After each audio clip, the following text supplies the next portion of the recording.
Doctor ortho, अब दर्द भी घुटने टेकेगा।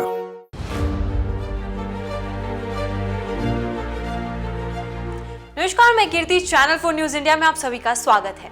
भारत और चीन के बीच संबंधों को सुधारने के लिए आज एक महत्वपूर्ण कदम उठाया जा रहा है। दोनों देशों की सेनाएं 29 अक्टूबर तक LAC के पार सैन्य वापसी की प्रक्रिया पूरी करेंगी।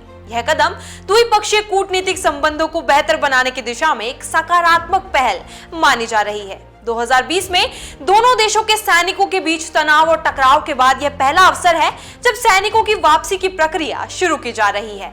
LAC के कुछ क्षेत्रों में गश्त भी फिर से शुरू की जाएगी, जिससे स्थिति में सुधार की संभावनाएं बढ़ रही हैं। यह सैन्य वापसी विशेष रूप से पूर्वी लद्दाख में डेमचोक और देपसांग मैदानों पर केंद्रित होगी। भारतीय सेना के सूत्रों के अनुसार यह समझौता केवल डेमचोक और देपसांग के लिए मान्य होगा, जबकि अन्य टकराव स्थलों पर इस प्रक्रिया का कोई प्रभाव नहीं पड़ेगा।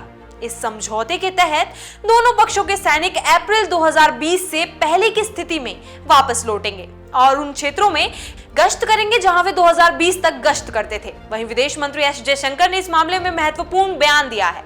उन्होंने कहा कि लद्दाख के देपसांग और डेमचोक में सैनिकों का पीछे हटना एक पहला कदम है। उन्होंने उम्मीद जताई कि भारत जल्द ही 2020 की गश्त की स्थिति में लौट आएगा। उनके अनुसार अगला कदम तनाव कम करना होगा, लेकिन यह तब तक संभव नहीं है जब तक कि भारत को यकीन न हो कि चीन भी यही प्रक्रिया अपना रहा है।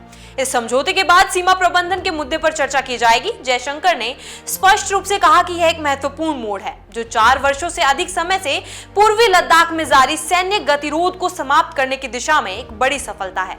भारत और चीन के बीच संबंधों में सुधार की आवश्यकता लंबे समय से महसूस की जा रही है। दोनों देशों के बीच सैन्य तैनाती और गश्त की स्थिति ने सीमा पर तनाव को बढ़ा दिया है। अब जब समझौता हो चुका है तो यह आशा की जा रही है कि इससे द्विपक्षीय संबंधों में सुधार होगा और सीमा पर शांति स्थापित करने की दिशा में आगे बढ़ा जाएगा।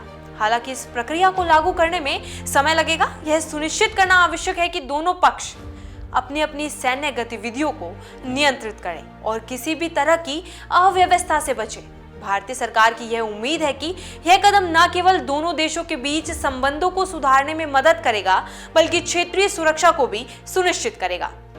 इसी तरह की तमाम जानकारियों के लिए बने रहिए चैनल 4 न्यूज इंडिया के साथ और वीडियो को लाइक, शेयर और चैनल को सब्सक्राइब करना बिल्कुल ना भूलें। डॉक्टर ऑर्थो, अब दर्द भी घुटने टेकेगा।